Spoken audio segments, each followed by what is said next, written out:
Miss Quezon, you look so stunning. Ang ganda-ganda sa picture, ang ganda-ganda sa personal.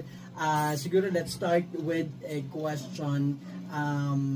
Bakit gusto mong maging could you tell us muna pala, tell us something special about yourself. Simula tayo kay Miss Quezon. Actually, I'm very flattered na sinasabi mo, sir, na I'm pretty because growing up, I was very insecure of my looks because I experienced bullying. But that experience has taught me to be stronger, and that gives me the uniqueness that I have, where I embrace my imperfections and my flaws.